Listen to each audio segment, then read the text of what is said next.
नमस्कार दोस्तों, आप सभी का study for UPSC PC channel में स्वागत है। ये सितंबर महीने का दृष्टि आईएएस का जो बिहार करंट अफेयर आता है वो बुक है और अभी अभी आया है। बहुत ही अच्छे इसमें करंट अफेयर के एमसीक्यू रहते हैं। पिछले महीने के मैंने आपको करंट अफेयर के एमसीक्यू करवाए थे। इस बुक में क्या सब है पहले मैं ये बता देता हूँ आपको। इसमें 50 करीब में करंट अफेयर के एमसीक्यू मिल जाएंगे। उसके बाद 50 करीब में बिहार स्पेशल हिस्ट्री का इन्होंने इस बार एमसीक्यू बनाया हुआ है, बहुत ही अच्छा। तो इन दोनों को करेंगे हम लोग। उसके बाद इन्होंने 2 सेट दिया हुआ है इसमें 150 क्वेश्चंस का। इतना हम लोग कंप्लीट करेंगे और इसका वन लाइनर जो है मैं अगर फुर्सत मिला तो मैं पढ़ा दूंगा या आपको पीडीएफ ज़रूर प्रोवाइड करवा दूंगा मैं। ओके, तो इसको आज हम लोग 50 क्वेश्चन को करते हैं। बहुत ही अच्छे बिहार स्पेशल क्वेश्चन है करंट अफेयर के। इसको आप ज़रूर करके जाना, जब भी एग्ज़ाम होगा ये आपके लिए इंपॉर्टेंट होगा। ओके, तो चलिए शुरू करते हैं पहले क्वेश्चन से। पहला क्वेश्चन है कि हाल ही में विधानसभा भवन परिसर में निर्मित शताब्दी स्मृति स्तंभ की डिजाइन किसने बनाई है? तो पहले का आंसर क्या हो जाएगा? अमृत प्रकाश शाह नाम है इनका। इन्होंने बिहार विधानसभा परिषद के जो परिसर है उसमें एक शताब्दी स्मृति स्तंभ स्थापित किया गया है, उसका डिजाइन इन्होंने ही बनाया है। ग्लोबल जेंडर गैप रिपोर्ट 2022 में भारत की रैंक क्या है? दूसरे का आंसर क्या हो जाएगा? 135वीं रैंक है। और इसको कौन जारी करता है? तो वर्ल्ड इकोनॉमिक फोरम द्वारा जारी किया जाता है, विश्व आर्थिक परिषद जो है उसके द्वारा।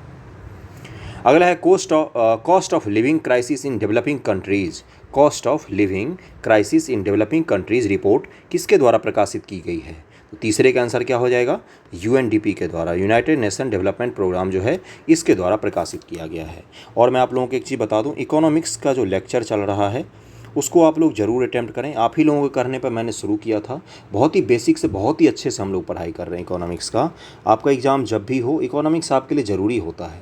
मैं जो टॉपिक अभी पिक कर रहा हूँ ना, अगर उसकी समझ आपको नहीं होगी तो यकीन मानिए आपको मेंस में इकोनॉमिक्स लिखने में बहुत दिक्कत आएगी, है ना। तो इसलिए मैं आप लोगों से बोल रहा हूँ कि आप लोग जाके ज़रूर अटैम्प्ट कीजिए इकोनॉमिक्स के। जो मैं एमसीक्यू भी करवाता हूँ उसमें कुछ कुछ खुद से ही दे के करवाता हूँ।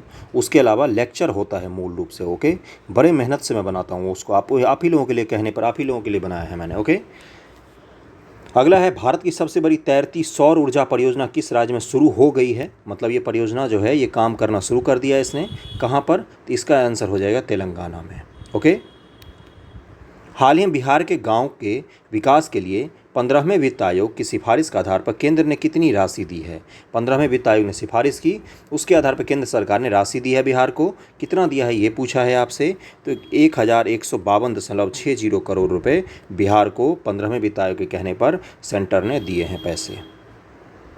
भारत रंग महोत्सव का आयोजन कहाँ पर किया गया? तो छठे का आंसर क्या हो जाएगा? इसका आंसर हो जाएगा सी, नई दिल्ली में किया गया है।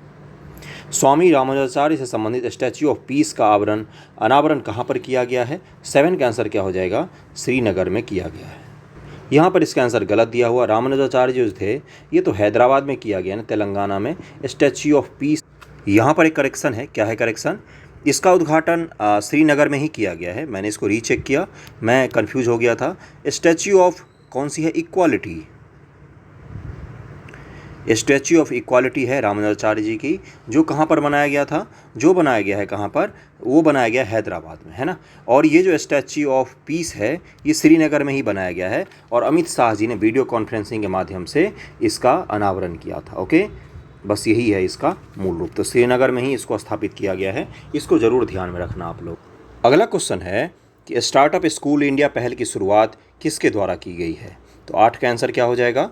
8 का आंसर हो जाएगा बी, गूगल के द्वारा की गई है। 9 नंबर है कि मिशन वात्सल्य एक केंद्रीय क्षेत्रक योजना है, सेंट्रल सेक्टर स्कीम है। इसे पहले बाल संरक्षण सेवा योजना के नाम से जाना जाता था। तो 9 का आंसर क्या हो जाएगा? केवल 1 सही है। ओके, केवल 1 ही इसका सही होगा। अगला है हाल ही बिहार के किस जिले में राज्य की पहली क्लाइमेट चेंज लर्निंग लैब खोली गई है? क्या बोला मैंने? Climate change learning lab Bihar के किस जिले में खोली गई है? 10 का आंसर क्या हो जाएगा? पटना जिले में खोली गई है। 11 नंबर है कि राष्ट्रीय खाद्य सुरक्षा सूचकांक में किस राज्य को प्रथम स्थान प्राप्त हुआ है? तो 11 का आंसर क्या हो जाएगा? उड़ीसा को खाद्य सुरक्षा सूचकांक में प्रथम स्थान प्राप्त हुआ है। और इस सूचकांक में दूसरे स्थान पर कौन सा राज्य है? तो यूपी दूसरे स्थान पर है और आंध्र प्रदेश तीसरे स्थान पर है। बिहार नीचे से चौथे स्थान पर है, फोर्थ पोजीशन है नीचे से हमारा। सबसे नीचे झारखंड का रैंकिंग है खाद्य सुरक्षा सूचकांक में, और इसको 5 जुलाई 2022 को जारी किया गया है। बिल्कुल नया नया सा आपके लिए करंट अफेयर है। और बिहार का नंबर कितना मिला है, इंडेक्स स्कोर कितना मिला है बिहार को, तो मैं ये भी बता देता हूँ। 0.783 नंबर मिला है बिहार को खाद्य सुरक्षा सूचकांक में। ओके, और ये कौन जारी करता है? तो उपभोक्ता मामलों के मंत्रालय जो है वही जारी करती है। ओके, पीयूष गोयल जी जिसके मंत्री हैं वही मंत्रालय इसको जारी करती है। अगले क्वेश्चन पर चलते हैं 12 नंबर पर। डिजिटल इंडिया सप्ताह 2022 का आयोजन कब से कब तक किया गया? तो 12 का आंसर क्या हो जाएगा? 4 से 9 जुलाई तक किया गया है। रणजी ट्रॉफी 21-22 का खिताब किस टीम ने जीता है? तो 13 का आंसर क्या हो जाएगा? मध्य प्रदेश ने जीता है। भारत सरकार ने कब से सिंगल यूज प्लास्टिक उपयोग पर प्रतिबंध लगा दिया है? तो 14 का आंसर क्या हो जाएगा? 1 जुलाई 2022 से सिंगल यूज प्लास्टिक जो है उस पर प्रतिबंध लगा दिया गया है। इंडिया इनोवेशन इंडेक्स 2021 में बिहार को कौन सा स्थान प्राप्त हुआ है? तो 15 का आंसर क्या हो जाएगा? डी, 15वां स्थान बिहार को प्राप्त हुआ है इंडिया इनोवेशन इंडेक्स 2021 में। ओके, और ये जो इंडेक्स है इसको कौन जारी करती है? इंडिया इनोवेशन इंडेक्स, तो इसको नीति आयोग द्वारा जारी किया जाता है। और इसमें कौन सा राज्य टॉप पर है? तो मैं आपको बता देता हूँ, कर्नाटक टॉप पर है, जबकि तेलंगाना दूसरे और हरियाणा कम से कम तीसरे स्थान पर है। तो टॉप पर कौन सा है? टॉप पर है कर्नाटक, दूसरे पर कौन सा है? तो तेलंगाना, तीसरे पर हरियाणा है। ओके, बिहार का 15वां रैंकिंग है, और आपको बस ये इतना ही पता होना चाहिए, नीति आयोग ने इसको जारी किया है। ओके, बाकी तो सब मैंने बता ही दिया है। और जबकि नागालैंड जो है वो सबसे निचले पायदान पर है। कौन सा राज्य है? तो नागालैंड है, वो सबसे निचले पायदान पर है पहाड़ी राज्यों में अगर देखें तो। और प्रमुख राज्यों की श्रेणी में उत्तर प्रदेश 22 अंक के साथ 7वें स्थान पर है, उड़ीसा 16वें पर है, और छत्तीसगढ़ 17वें स्थान पर। यानी कि बड़े राज्यों में अगर हम देखें तो छत्तीसगढ़ इनोवेशन रैंकिंग में सबसे नीचे है, बिहार जो अपना है वो 15वें स्थान पर है, और उड़ीसा 16वें स्थान पर है, और पहाड़ी राज्यों में अगर हम देखें तो नागालैंड जो है वो सबसे नीचे है। बाकी तो सारा मैंने बता ही दिया, और नीति आयोग इसको जारी करती है। अगला है, किस राज्य सरकार द्वारा वाहन निगरानी प्रणाली सुरक्षा मित्र परियोजना शुरू की गई है? तो 16 का आंसर हो जाएगा ए, केरल सरकार द्वारा शुरू किया गया है। विश्व बाघ दिवस कब मनाया जाता है? तो 17 का आंसर सबको पता होगा, 29 जुलाई को मनाया जाता है। राष्ट्रीय संस्थागत रैंकिंग ढांचा द्वारा जारी रैंकिंग कितने श्रेणियों में जारी की गई है? तो 18 का आंसर क्या हो जाएगा? सी, 11 श्रेणियों में जारी की गई है। शुभंकर जागृति का संबंध किससे है? तो 19 का आंसर क्या हो जाएगा? उपभोक्ता अधिकारों के प्रति जागरूकता पैदा करने के लिए शुभंकर एक बनाया गया जिसका नाम है जागृति। अगला है, एनएफएसए के लिए राज्य रैंकिंग सूचकांक में बिहार को कौन सा स्थान मिला है? एनएफएसए की बात कर रहा है, जो नेशनल फूड सिक्योरिटी रैंकिंग जो होती है उसी की बात कर रहा है। खाद्य सुरक्षा जो सूचकांक है उसी की बात कर रहा है। तो 20 का आंसर क्या हो जाएगा? कौन सा रैंक मिला है बिहार को? तो बिहार को मिला है 7वां रैंक। ओके, अभी मैंने बताया था कुछ देर पहले ही, बिहार को 7वां रैंक मिला है, और सबसे टॉप पर उड़ीसा था। I2U2 में शामिल देश कौन से हैं? 2 बार आई लिखो इसमें और 2 बार यू लिखो। United state USA, UAE United Arab अमीरात, भारत और इजराइल। कौन सा बोला मैंने? इजराइल, भारत, USA और UAE, ये 4 देश मिलकर कौन सा संगठन बनाते हैं? I2U2। इसका आंसर क्या हो जाएगा? बी आंसर हो जाएगा 21 का।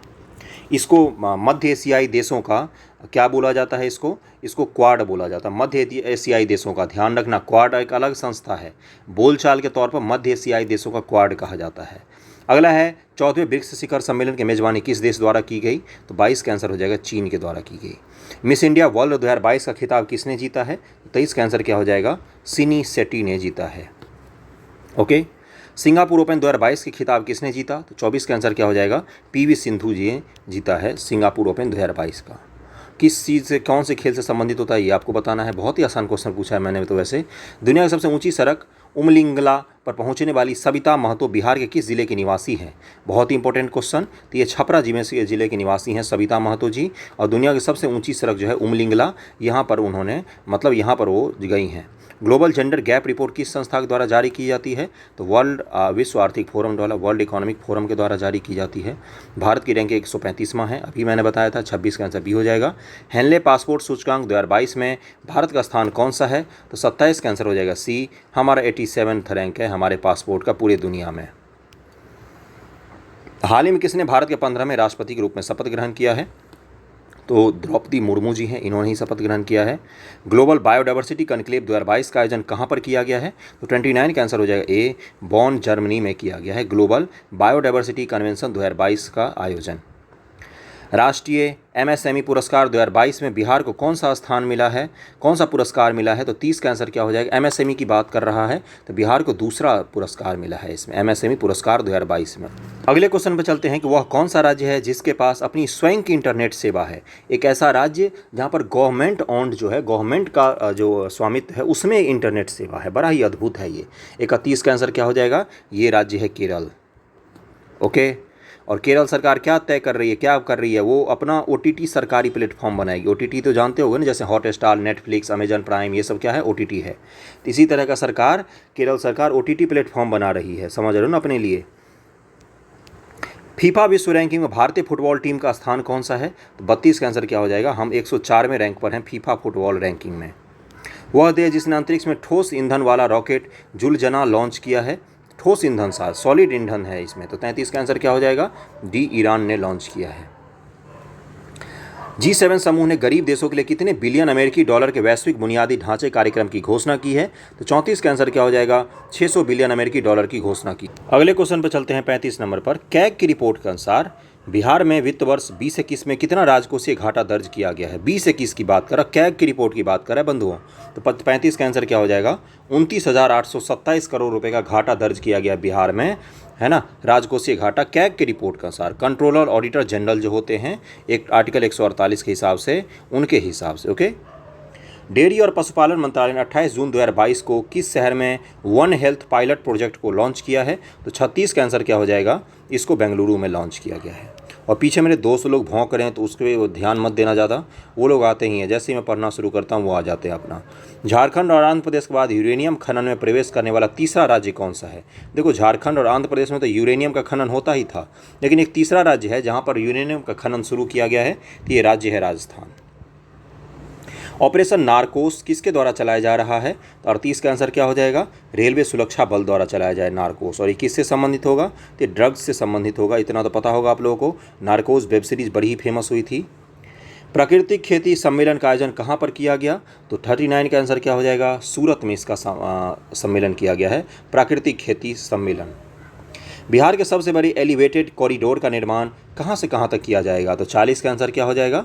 इसका आंसर हो जाएगा दानापुर से बिहटा तक एलिवेटेड कॉरिडोर का निर्माण किया जाए। एलिवेटेड कॉरिडोर क्या होता है? अगर आप दिल्ली में रह रहे हो तो आपने देखा होगा, मतलब फ्लाईओवर से पूरा का पूरा शहर को बाईपास कर देते हैं, है ना, तो इसी को एलिवेटेड कॉरिडोर कहा जाता है। इससे क्या होगा? ट्रैफिक जो है वो मेन सिटी में ना जाके साइड साइड से या ऊपर ऊपर से पास कर जाएगी, है ना, इसी को एलिवेटेड कॉरिडोर कहा गया है। और ये कहाँ पर बनाया जा रहा है? तो दानापुर से बिहटा में बनाया जा रहा है। वाणिज्य और उद्योग मंत्रालय द्वारा जारी की गई ease of doing business ranking में टॉप अचीवर्स के रूप में निम्नलिखित में कौन सा राज्य शामिल नहीं है? टॉप अचीवर्स के रूप में कौन सा शामिल नहीं है राज्यों के लिए ease of doing business ranking में? तो 41 का आंसर क्या हो जाएगा? उत्तर प्रदेश इसमें शामिल नहीं है। ओके, अगले क्वेश्चन पर चलते हैं हम लोग 42 नंबर पर। केंद्रीय प्रत्यक्ष कर बोर्ड का नया अध्यक्ष किसे नियुक्त किया गया है?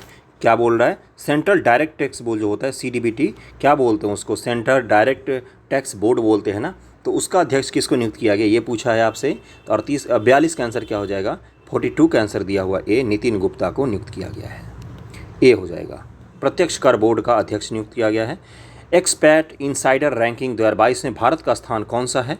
तो 43 का आंसर क्या हो जाएगा? भारत की रैंकिंग 36वां है इसमें। तिहान क्या है? TIHAN, तो 44 का आंसर क्या हो जाएगा? ये एक स्वायत्त नेविगेशन प्रणाली है ना, बिल्कुल ऑटोनोमस नेविगेशन सिस्टम है जिसका नाम है तिहान। हाल ही में 9 बार विधायक रह चुके निम्नलिखित में किस नेता का 82 वर्ष की आयु में निधन हो गया? 9 बार विधायक रहे थे बंधुओं। तो 45 का आंसर क्या हो जाएगा?